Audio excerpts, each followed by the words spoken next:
Hey everyone, welcome back to the channel. In today's video, I'm going to show you how to change the video quality on Netflix app on Android and iOS. So first of all, what you have to do is you have to update your Netflix application through your Play Store or App Store. Once you update it, open the Netflix application.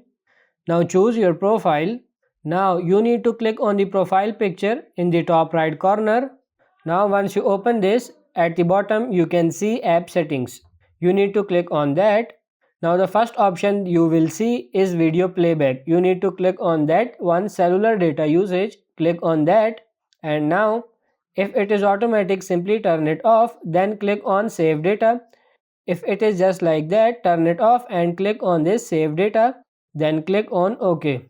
This is how you are going to do it. If you are downloading, then you can click on download video quality in the download section and click on standard instead of high, which will be downloading the video in the higher quality.